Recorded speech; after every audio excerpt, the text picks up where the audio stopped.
重生回到丧尸危机爆发前3天，我第一件事就是逃离圣母心爸妈，带着物资独自躲在我的单身公寓。我一直有着看新闻的习惯，因此在上一世丧尸危机爆发前，我就意识到了不对劲，提前买了许多物资囤在家里，并且将消息同步给了爸妈，却没想到我的圣母心妈妈得知后，将物资全部送给了隔壁阿姨。我们应该把物资留给那些更需要他们的人。丧尸闯入家门，妈妈拦着我不让我杀死他们。他们也曾是一条条生命嘛。被困在家里1周，我们就没有了物资。如果想要继续活下去，就必须出门寻找食物。可门口已经被无数丧尸包围。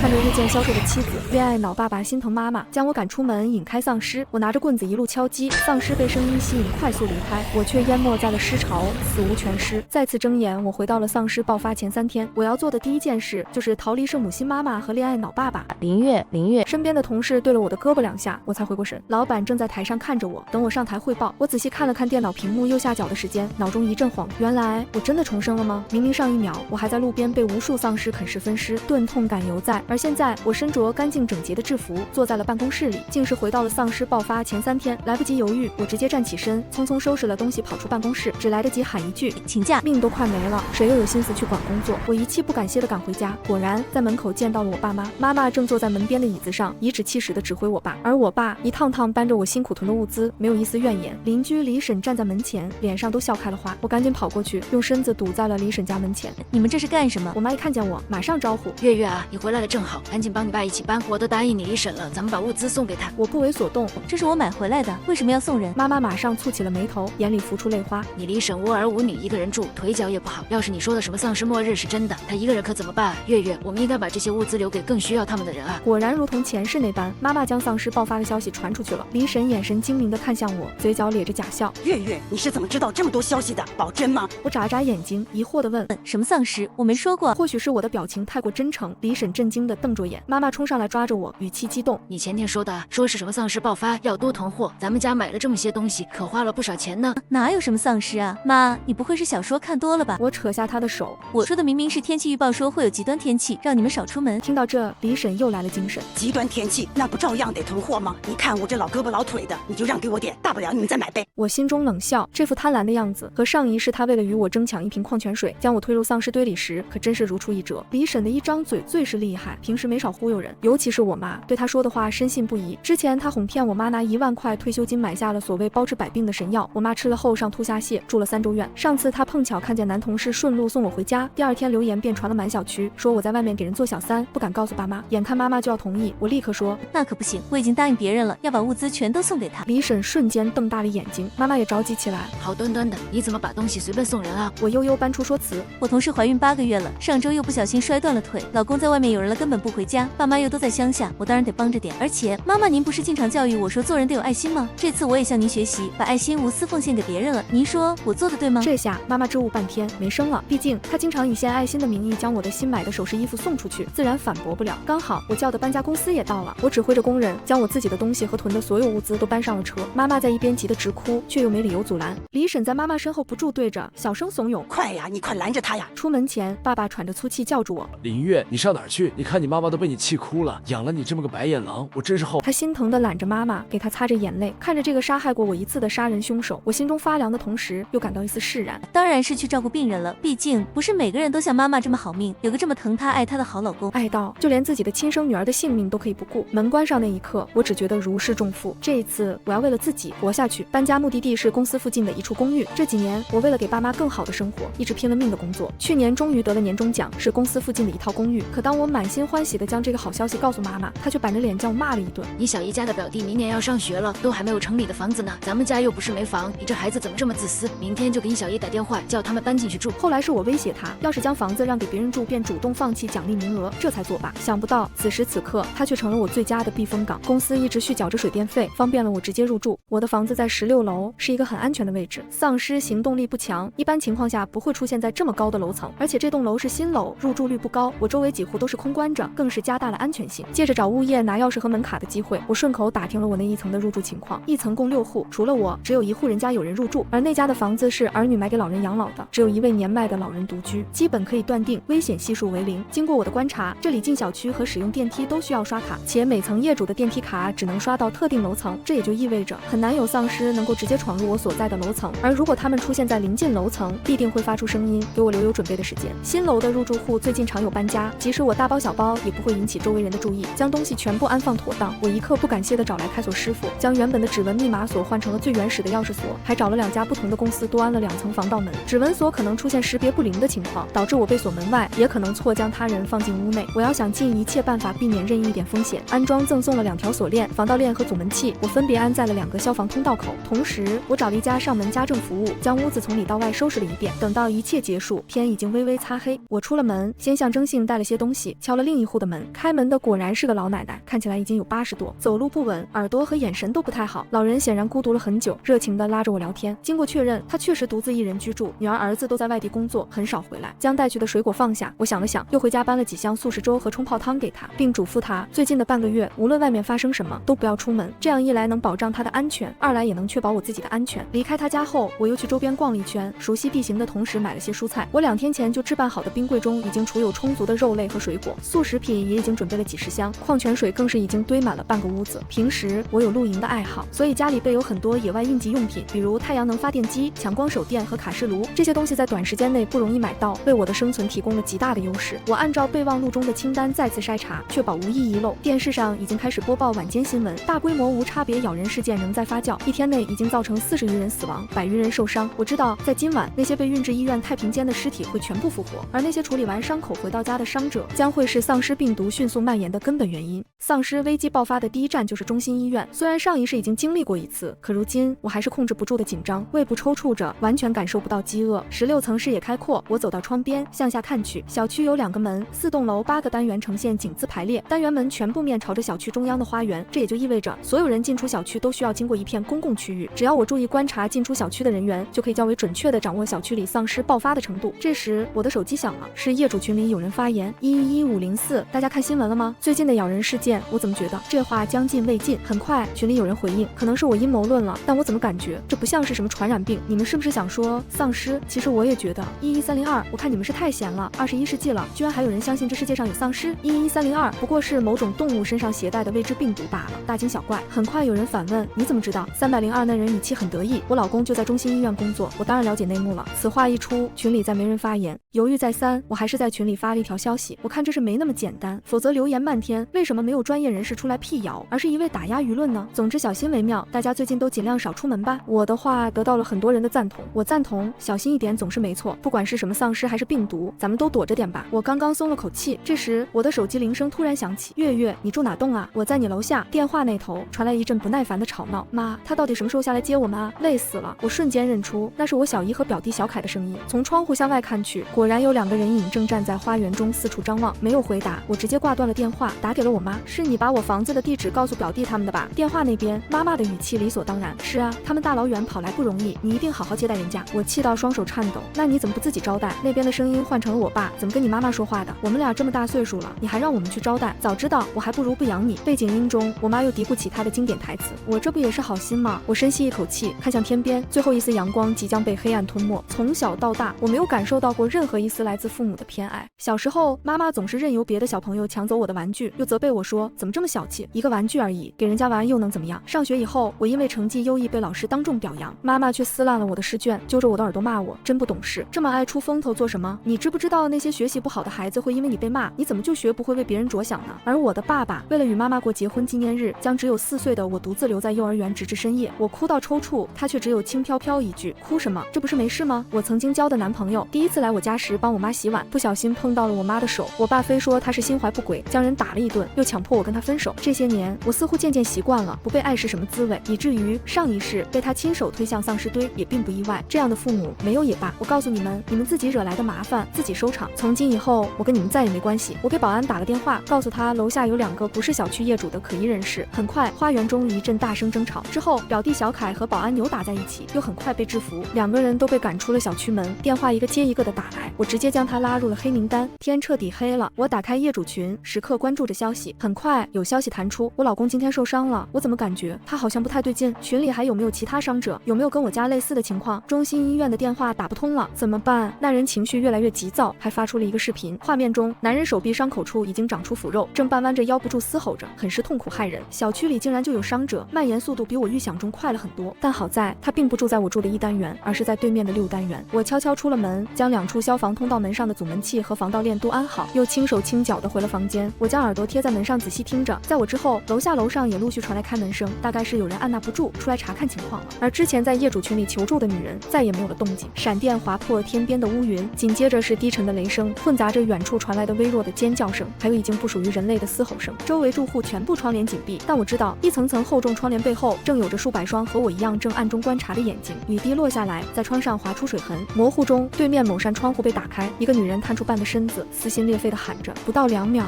她像是从身后被什么东西拖了进去，血肉迸溅出来，又立刻被大雨冲刷得无影无踪。电视机在我身后响着，被无限延长的新闻节目不断更新着伤亡人数，然后一阵混乱，主持人突然神色惊恐地看向一个方向，节目戛然而止，紧接着换成了一部轻松搞笑的电视剧。我打开手机，所有群聊消息中，众人争先恐后打着问号，还有很多人不知从哪句话之后就再也没有出现过。从工作群里我得知，城东和城北的情况更为糟糕，我所处的城西情况还算好的，但我知道真正的爆发还远远不止于此，要活下去还有很长的路。我强迫自己吃了顿简单的晚饭，就回到卧室躺下。走廊里不断有奔跑声响起，大概是终于有人反应过来要去囤货了。我闭上眼睡了个好觉，天蒙蒙亮时，一声尖利的惨叫将我吵醒。我来到客厅，向外看去，不过一夜，小区中原本的安谧氛围已经成了死寂。我打开电视，屏幕只有一片雪花，被切断信息来源是末世中最可怕的事，但还好，我早就准备好了收音机。我认真调试着频道，直到微弱的声音传出，初步判断为丧尸病毒，政府已派出多支部队分头对情况实施控制，请各位市民不要惊慌，务必紧闭门窗，等待救援。伤亡人数已经不再被统计，但我知道爸妈住的小区人员密集，周围大型超市和菜市场多，情况必定比我这里更加糟糕。果不其然，我刚吃过早饭，电话就响了起来。妈妈哭得仿佛受了天大的委屈一般。月月啊，你总不能真的不管我们吧？你是我们的亲生女儿啊！我冷笑一声，是不是只有在我有利用价值的时候，你才会觉得我是你们的女儿？你说你自己心地善良，为人大方，而我自私自利，阴暗恶毒，又何必来找我呢？你帮助过的人那么多，总有人愿意帮你的。月月，妈妈真的知道错了，那些人根本不愿意帮我和你爸，就连一点菜都不愿意给。月月，你难道真忍心看我和你爸活生生饿死吗？思索几秒后，我为难道，既然这样，你们自己过来拿吧，毕竟你们是我的爸妈。爸爸夺过手机大吼，外面全是那恶心人的东西，你现在叫我和你妈出去，这不是叫我们去死吗？我笑了，爸爸，果然你还是这么自大，那就没有办法了，这可不是我不给。说完，我立刻挂断电话，端着一碗水果，我望向窗外，有人为了一瓶矿泉水大打出手，也有人直接闯入别人家中。上一世我早早明白了一个道理，末世之中比怪物更可怕的永远是人心。3天过后，爸妈出现在了小区楼下，他们的身后还跟着小姨和表弟小凯2个人。我早就想到妈妈一定改不掉她那圣母心泛滥的毛病，我给她打去电话，你们为什么还带着他们2个人？我可从来没说过我要帮他们。妈妈的语气很是心虚，月月，大家都是亲戚，别说这么见外的话，反正你东西那么多，分出来点又不会怎么样。对了，你人呢？怎么还没下来接我们啊？我什么时候说要见你们了？我明明只说叫你们过来拿东西，我已经把物资放在花坛里了，可惜只有2人份，你们只能自己分了。电话那头，小姨的声音瞬间大起来，什么？大姐，我带着儿子冒着生命危险跟你过来，你这是耍我们玩吗？既然只有2人份，那就留给我和我儿子吧。爸爸立刻回怼，凭什么？这是我女儿留给我的，你要点脸吧。小姨不甘示弱，大姐最善良了，她肯定不会吃独食的。大姐你自己说，你是不是也想把这物资留给我们？表弟小凯在一边颐指气使，大姨赶紧把东西找出来吧，我都快饿死了。3个人都沉默下来，等着我妈开口。妈妈嗫嚅着半天说不出话来，最后她小声嘀咕，老公，要不就给他们吧，这孩子多可怜啊。妈妈话还没说完，就被一声清脆的巴掌声打断，竟然是我爸。曾经我妈切菜时剐蹭破点皮，他都要心疼的红眼，如今却是直接将巴掌甩在了我妈脸上。原来所谓忠贞不渝的爱情也不过如此。原来上一世他那样果决的舍命相救，不过因为舍去的是我的命。没有人想到一向爱妻如命的他会做出这样的事。一时间3个人都愣在原地。趁此机会，爸爸动作敏捷地扑向花坛，如贪婪的猛兽般翻找起来。电话中妈妈带着哭腔的声音传来，你居然打我！爸爸头也没回，那又怎么样？要不是你这个败家娘们非要把这2个累赘给接到家里来，吃我们的喝我们的，我至于这么对你吗？这可怪不得我。似乎找到了什么，爸爸身形一顿，下一秒灌木丛中窜出一个身影朝他扑去。那个丧尸已经完全看不出人形，走路的姿势狰狞又可怖。听筒中传来此起彼伏的尖叫，混杂着爸爸的求救声。仔细听，背景中还有着咀嚼和撕咬的声音。妈妈最先反应过来，大声叫着表弟的名字，小凯，你快救救你姨父啊！你们不能见死不救啊！小姨和表弟小凯的身影早已经退到了200米开外。妈妈崩溃地哭着，我给了你们那么多吃的，你们怎么这么自私？大姨，都这时候了，当然是自己的命最重要了。大姐，你这么说就不对了，那些东西是你自愿给的，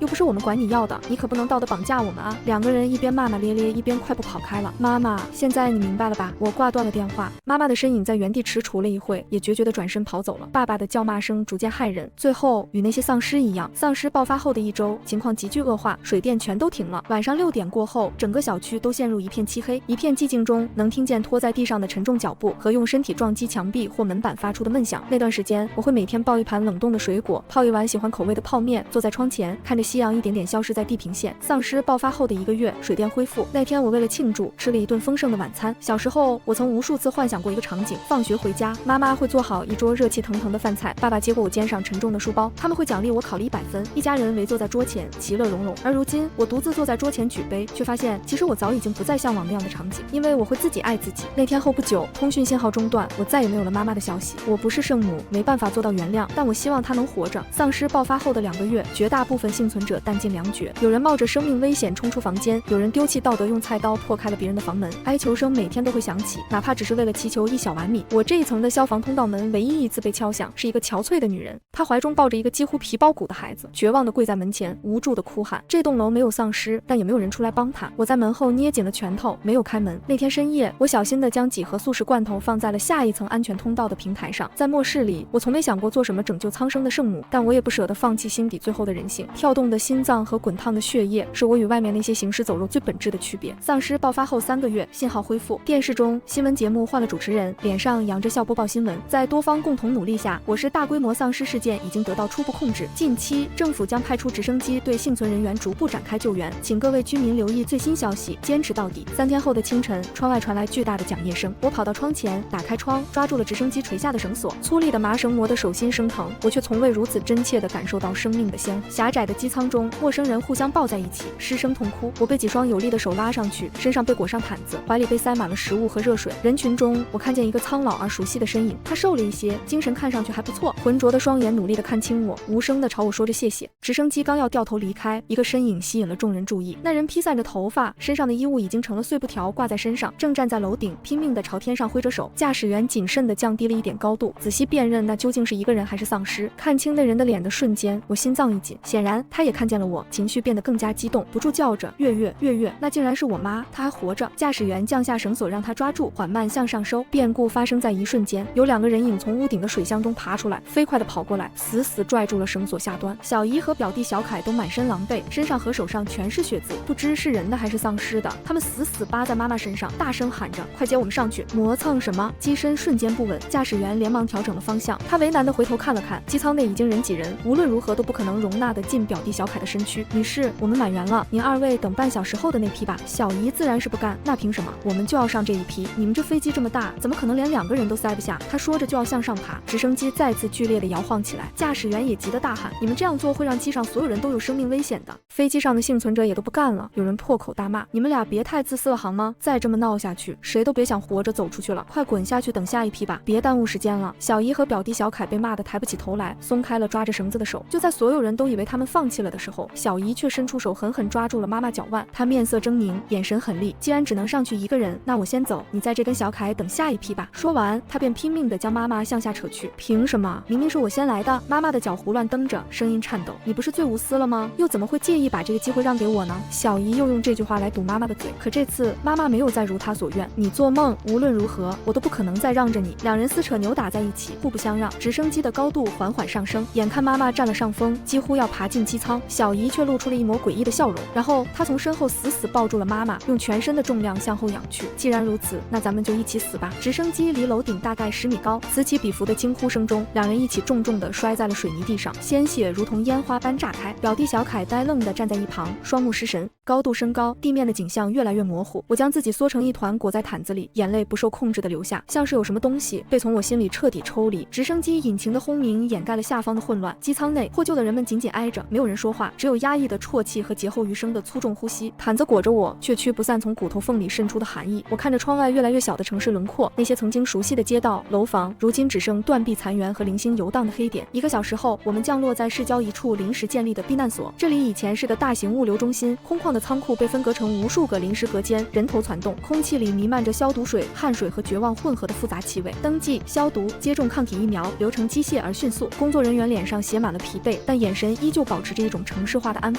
我被分配到一个靠近角落的隔间，只有一张行军床和一个简陋的储物箱。隔壁住着一对带着婴儿的年轻夫妻，婴儿的哭声时断时续，母亲低声哼着走调的摇篮曲。躺下时，全身的骨头都在叫嚣，但我睡不着。一闭眼就是妈妈和小姨从高空坠落的画面，以及爸爸被丧尸扑倒时那双瞪大的、充满不解和愤怒的眼睛。胃里一阵翻搅，我冲进公共卫生间干呕，却什么也吐不出来。镜子里的女人脸色惨白，眼下乌青，眼神陌生的让我心惊。这就是活下来的代价吗？避难所的生活枯燥而紧绷，物资实行严格的配给制，每天分发2次，瓶装水、压缩饼干、能量棒，偶尔有一点蔬菜罐头，就是全部。没有人抱怨，能活下来已是万幸。大家小心翼翼地维护着表面的平静，但暗流始终汹涌，抢夺、偷窃、欺凌弱小，秩序在生存压力下变得脆弱。巡逻的士兵增加了2倍，公开的暴力事件被压制下去，但阴暗处的交易从未停止。香烟、药品，甚至是多余的一包饼干，都能成为硬通货。我尽量降低自己的存在感，除了领取物资和必要的活动，几乎不离开自己的隔间。我用之前藏在内衣夹层里的几块巧克力，跟一个看起来面善的护士换了2卷纱布和1小瓶碘伏，小心地收纳好。在这种地方，一点小伤都可能致命。第7天，我在排队打水时，听到了关于中心城区的广播通报。经过部队持续清剿，中心城区主要干道已基本打通，重点生活区域丧尸已被清除。政府正在组织第一批幸存者返回原驻地进行初步安置和重建。人群骚动起来。回家这2个字像投入死水的石子，激起了巨大的涟漪。有人欢呼，有人哭泣，更多人则陷入沉默和茫然。家还在吗？回去面对一片废墟和可能的危险，值得吗？我没有立刻报名，我在等。3天后，更详细的名单公布。我爸妈所住的小区赫然在列，属于已初步清理、可返回查看的区域。而同一天，我接到了来自避难所医疗站的电话，是林月女士吗？你母亲周慧芳女士的后续处理需要您来签字确认。医疗站设在物流中心原本的办公楼里，条件比仓库区稍好，但依然拥挤，消毒水的味道更浓了。负责的医生是个中年男人，眼窝深陷，但语气还算平和。他带我穿过嘈杂的走廊，来到一间相对安静的办公室，递给我一份文件。这是您母亲周慧芳女士的遗体处理确认书。根据规定，无人认领或家属放弃的遗体会由我们统一进行火化处理。他顿了顿，看了一眼我的脸色。当然，如果您希望自行安排安葬也可以，但需要您自己联系殡仪服务，并且费用自理。现在这类服务很少，价格也很昂贵。我接过文件，手指有些抖，上面有母亲的姓名、身份证号，还有死亡原因：高处坠落导致的多脏器损伤、颅脑损伤。死亡时间正是直升机离开的那天上午。他走的时候痛苦吗？我的声音干涩。医生推了推眼镜，斟酌着词句，从那么高的地方坠落，而且是后脑着地，理论上瞬间就失去意识了，应该没有感受到太多痛苦。后期在医疗站，我们主要是维持生命体征，实际上他一直没有苏醒的迹象。我点点头，这或许是他最好的结局了，没有在丧尸口中痛苦挣扎，也没有在漫长的饥渴中绝望腐烂，甚至在最后一刻，他选择了为自己争一次，而不是无底线的退让。我放弃自行安排，统一处理。我拿起笔，在指定位置签下了自己的名字，笔尖划破纸张，留下深深的痕迹，仿佛也在我心里画下了一道分界线。另外，医生又拿出一个透明的密封袋，里面装着一只褪色的银镯子，款式很老，是我外婆留给她的。这是您母亲身上唯一的遗物，按照规定交给您。我接过袋子，冰凉的触感透过塑料传来。我记得这个镯子，妈妈很少戴，只有过年或者重要场合才会拿出来，擦了又擦。她说这是外婆的嫁妆，以后要传给我的。现在它成了我与母亲之间最后的冰冷的连结。从医疗站出来，下午的阳光有些刺眼，我握着那个小小的密封袋，在仓库区边缘找了个没人的角落坐下。远处，第一批报名返回城区的人正在集合，大包小裹，脸上交织着期盼与惶恐。广播里重复着注意事项和安全守则。一片喧嚣中，我却感到一种奇异的平静。打开密封袋，拿出那只银镯，很轻，边缘有些磨损，内侧似乎刻着极小的字，以前从未注意过。我对着光仔细辨认，是2个模糊的繁体字：平安。平安，多么朴素又奢侈的愿望！外婆传给妈妈，妈妈或许也曾想过传给我，希望我们平安。可最终，我们谁也没有得到。我把镯子戴在了自己的左手腕上，尺寸有些松，晃晃荡荡的，就让它留在这里吧，作为一个警示，也作为一个句号。第2天，我去登记处报了名，申请返回我自己的公寓所在的小区。工作人员核查了我的身份和房产信息，给了我一个编号和一张通行证。3天后早上7点，3号出口集合，有车队护送，只能携带随身背包，重量不超过10公斤。返回后，听从现场安置人员指挥，暂时可能无法回到自己原房屋，需要统一安排临时住处，等待进一步安全评估和物资配给。工作人员机械地复述着规定。我明白，谢谢。我开始整理我能带走的东西，几件换洗衣物，必要的洗漱用品，那2卷纱布和碘伏，一把从避难所工具间顺来的多功能小刀，几包压缩饼干和能量棒，还有手机和充电宝。最后，我把那只银镯子贴身放好，背包的重量刚好压在规定线上。我环顾这个住了不到半个月的临时隔间，没有丝毫留恋。返程的车队由5辆军用卡车和3辆装甲车组成，气氛肃杀。我们这些幸存者挤在卡车的后车厢里，彼此之间尽量保持持着距离，眼神警惕。道路两旁景象触目惊心，废弃的车辆被推到路边，有些烧得只剩框架，建筑外墙布满弹孔和黑色的灼烧痕迹，零星可以看到穿着防护服的人员在清理废墟，几乎看不到行人。整个城市如同一个巨大的刚刚经历了一场惨烈手术的病人，奄奄一息。越靠近我以前住的公寓区，我的心揪得越紧。我曾以为固若金汤的16楼，在真正的灾难和军队的重火力面前，不知变成了什么样。车队并没有直接进入各个小区，而是在一个相对开阔的广场停下，这里设立了临时的指挥和分配点，穿着不同制服的人员忙碌着，喇叭里喊着小区名字和编号。锦华苑，锦华苑的幸存者到这边集合。我的小区，我深吸一口气，背着包走了过去。大约有20-30个人聚了过来，男女老少都有，个个面黄肌瘦，神情惶惑。我仔细看了看，没有认识的面孔，也是我搬到那里时间不长，又深居简出。一个戴着安置员袖章的男人拿着名单点名，核对身份。点到我时，他抬头看了我一眼。16楼，那栋楼情况还行，主体结构完好，上层清理过了，你可以回自己家，但水电是分区恢复的。你们那栋楼今晚8点是送电，水要明天，食物配给下午会统一发放到单元门口，自己凭身份证领取。我愣了一下，随即涌上一阵庆幸，可以回自己家，这比我预想的好太多。谢谢，我低声说。不过安置员补充道，回家前最好先在楼下等一等，跟同单元的人一起上去，互相有个照应。虽然清理过，但谁也不能保证100%没遗漏。还有，注意检查门窗。我点头记下。下午我在单元门洞前和另外几个同单元的幸存者一起领到了第一份救济物资，1小袋米，2包面条，几个罐头，还有几瓶水。东西不多，但足够支撑几天。我们这几个人自然而然地聚在了一起，互相简单介绍了楼层。除了我1602，还有住在8楼的一对老夫妻802， 12楼的一个独居男人1201，以及5楼的一家3口501。大家都很沉默，只是用眼神互相打量着，确认彼此眼中没有那种疯狂或浑浊。一起上去吧，1201的男人开口，他叫赵峰，看起来30多岁，身材结实，眼神沉稳。没人反对，我们保持着一定的队形。赵峰打头，我走在中间偏后，501的男主人断后。楼道里很暗，声控灯不亮，我们靠着手机微弱的光照明，空气中弥漫着一股淡淡的霉味和消毒水味。每上一层楼，我们都侧耳倾听，格外小心地查看消防通道的门，那些门都关着。我当初安装的阻门器和防盗链有的还在，有的已经被破坏拆除。一直走到16楼，我特意看了看我安装的2道防盗门，完好无损，锁眼也没有被破坏的痕迹。你家这门够结实的。802的老大爷咂咂嘴，之前治安不好，装来防贼的。我含糊的解释，拿出钥匙开门，厚重的防盗门依次打开，熟悉的带着些许灰尘的气息扑面而来。当我最后关上内门，将外面的一切隔绝开来时，双腿一软，差点瘫坐在地上。我回来了，真的回来了。靠在门上缓了好一会儿，我才有力气检查整个屋子，和我离开时几乎一模一样，物资整齐地堆放着，窗户紧闭，只是落了一层薄灰。冰柜因为长期断电，里面的东西早已腐坏，发出难闻的气味。我立刻处理掉它，开窗通风。晚上8点整，头顶的灯泡闪烁了几下，骤然亮起，久违的光明让我眯起了眼睛。紧接着，手机插上充电器，屏幕也亮了起来。虽然依旧没有信号，但有了电，仿佛就重新和文明世界连接上了。我煮了一小把面条，就着罐头肉，坐在窗前慢慢的吃。窗外，城市零星亮起灯火，像劫后余生者小心翼翼睁开的眼睛。远处偶尔传来1-2声模糊的喇叭声或犬吠，更衬得夜色沉寂。这一夜，我睡在了自己真正的床上，枕着从衣柜里拿出的干净枕头，却依旧睡得不安稳，稍有风吹草动就会惊醒。接下来几天，生活逐渐步入一种新的轨道，水电陆续稳定供应，虽然水质还有些浑浊，需要沉淀烧开。网络信号恢复的最慢，时断时续，只能偶尔收到一些官方发布的简短通告。小区里开始有了人气，幸存者们清理着自家的垃圾，在阳台晒晒被子衣物。楼下花园里有人尝试开辟小块菜地，大家见面会点点头，但很少深谈。那种刻在骨子里的警惕和疏离，并非短时间内能消除。救济物资每周发放1次，勉强够吃，但想吃饱吃好是奢望。我盘点了一下我之前囤的未被爸妈搬走的剩余物资，主要是大量的压缩饼干、真空包装的肉类和蔬菜干，以及最重要的几10箱矿泉水。这些成了我最大的底气。我没有声张，只是每天掺着救济粮一起吃，尽量延长他们的消耗时间。我和同单元的邻居们建立了一种默契的互助关系。赵峰会修理一些简单的东西，帮802的老夫妻修好了水管。501的女主人以前是护士，谁家有个头疼脑热会去咨询一下。我则因为之前囤了点东西，偶尔会分一点糖或盐给501的孩子。大家交换信息，互相提醒注意安全。一天下午，我正在整理阳台，忽然听到楼下传来喧哗和哭声。从窗户看下去，是几个人围着一个身影推搡叫骂。被围在中间的是个行为怪异、衣衫褴褛的年轻男人，他抱着头蹲在地上，嘴里发出呵呵的无意义的声音。是表弟小凯，他竟然真的活了下来，还找到了这个小区。我看着他在下面被人像赶野狗一样驱赶，心里毫无波澜，甚至有些冷酷的想，他居然还能认得路。第二天，我在单元门口看到了他，他瑟缩在角落，脸上脏兮兮的，眼神呆滞，怀里紧紧抱着一个破旧的书包。看到我出来，他眼睛动了动，似乎认出了我，嘴里含糊的叫着姐姐。我停下脚步，从随身的包里拿出一小包独立包装的压缩饼干，扔在他面前。他愣了一下，然后猛地扑过去，抓起饼干，连包装纸都来不及撕就塞进嘴里，贪婪的咀嚼着，眼睛却还死死盯着我。吃完就走吧，别再来了。我的声音平静的自己都意外，这里没人会一直养着你。他听不懂，或者听懂了也不在乎，只是吃完了饼干，又用那种渴望的眼神看着我。我没有再给他任何东西，转身离开。我知道小区里像他这样的流浪者不止一个，救济站会收容他们，但前提是他们能自己走过去，并且不闹事。小凯这个样子恐怕很难。我的善良在末世里被磨砺的只剩下这么一点了。给他一块饼干是基于最基本的人道，也是对我自己过去的一种交代，但更多的没有了。我快步走开，将他和他那令人不快的目光抛在身后。手腕上的银镯子随着我的动作轻轻晃动，冰凉的贴着手腕皮肤。活下去，并且尽量像个人一样活下去，这是我对自己，也是对这个冰冷世界唯一的坚持。时间在重建的喧嚣与个人内心的沉寂中悄然流逝。转眼，丧尸危机爆发已过去半年，城市恢复了基础的运转，主干道畅通，部分商店在政府扶持下重新开业。商品虽然匮乏且价格高昂，但至少有了流通的渠道。报纸重新开始印刷，头版头条永远是重建进展和英雄事迹。那些惨痛的过往被小心翼翼地折叠起来，存放在公众记忆的角落。我找到了一份新工作，在一个新成立的物资配送中心做登记员，工作繁琐但稳定，能换来一些积分，购买定额之外的生活用品。每天接触形形色色的人，他们脸上大多带着一种相似的劫后余生的麻木与急切。我很少再想起父母，偶尔夜深人静，万间的银镯碰到床沿发出轻响，才会让那些蒙尘的记忆浮起片刻。没有撕心裂肺的痛，只剩一种顿顿的绵长的空旷感，像失去了一部分器官。最初是剧烈的创口，后来伤口愈合，留下疤痕，不碰就不痛，但缺失的感觉永远都在。我依旧住在16楼的公寓里，同单元的邻居们成了生活中相对熟稔的面孔。我们会在楼梯间碰面时多聊几句天气或物价，会在领取配给时互相帮忙占个位置，但也仅止于此。802的老大爷在一次夜间起床时摔了一跤，中风了，被儿子接去其他区照料，房子空了出来。1201的赵峰似乎和501的女主人走得近了些，有时能看到他们一起在楼下散步，生活似乎在努力拼凑出一点寻常的模样。一个周末的傍晚，我下班回来，在小区门口的布告栏前停下，上面贴着一张新的通知，关于遇难者集体悼念仪式的，时间定在下周日，地点在市中心的和平广场。通知的措辞官方而克制，呼吁市民参与，缅怀逝者，凝聚重生力量。我看了很久，手指无意识地摩挲着腕上的镯子，去还是不去？周日是个阴天，灰蒙蒙的云层压得很低，和平广场上聚集了很多人，黑压压的一片，却异常安静，没有常见的哀乐，只有低回的背景音乐。广场中央竖立起一座临时的纪念碑，上面密密麻麻刻着无法统计完全的遇难者姓名，那只是极小的一部分。人们排着队，沉默地将手中的白色菊花放在纪念碑基座周围，很快那里就堆成了一座小小的白色山丘，空气中弥漫着淡淡的花香和挥之不去的悲伤。我站在人群外围，没有靠近，我来只是想站在这里，感受这份集体的哀痛，确认那段疯狂而悲惨的时光并非我一个人的噩梦。我看到有人掩面痛哭，有人对着纪念碑喃喃自语，有人只是呆立着，眼神空洞。我看到了几张似曾相识的面孔，好像是以前公司的同事，但我们都默契地移开了视线。有些伤口不适合在阳光下互相展览，仪式很短，领导讲话，默哀，献花，然后人群开始慢慢散去。我没有立刻离开，而是走到广场边缘的长椅坐下，看着人们像退潮般离去，留下满地狼藉的白色和更加空荡的广场。林月，一个有些迟疑的声音在旁边响起。我转过头，是赵峰，他手里也拿着一支没献出去的白色菊花，神情有些局促。赵哥，我点点头，你也来了。他在长椅另一端坐下，隔着一个礼貌的距离。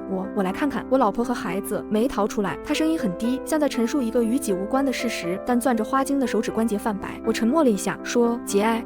他应了一声，也陷入了沉默。我们并排坐着，望着远处渐渐被清理的纪念碑，各自沉浸在各自的回忆里。过了好一会儿，他再次开口，声音干涩。有时候觉得活下来的人未必比走了的轻松，得背着这些东西一直往前走。我微微动了一下，这话戳中了我心底某个隐秘的角落，但总得往前走。我看着自己的脚尖，低声说，哪怕只是为了证明我们活下来了，不仅仅是个偶然。赵峰看了我一眼，似乎有些意外我会接话。他扯了扯嘴角，露出一个极淡的算不上笑容的表情。是啊，听说城西新开了个小的农贸市场，东西比配给中心新鲜点，要不要一起去看看？反正顺路。我略微犹豫，然后站起身，好。我们并肩离开了依然弥漫着悲伤气息的广场，汇入街上渐渐增多的人流。阴云未散，但天际似乎透出了一丝极淡的微白的光亮。风穿过街道，卷起地上的落叶和零星的花瓣。我拉紧了外套的领子，手腕上的银镯滑到袖口处，触感冰凉。生活还在继续，以一种缓慢而坚定的姿态。废墟之上，新的砖石正在垒砌，而活下来的人们带着看不见的伤痕和沉甸甸的记忆，努力学习如何重新呼吸，如何在不那么牢固的平静中寻找下一段路的微光。我知道我可能永远无法完全摆脱过去，无法真正原谅，也无法彻底忘却，但至少我学会了把那份沉重装进心里一个上了锁的盒子，然后带着这个盒子继续走下去，为自己，也为这好不容易才重新开始呼吸的世界。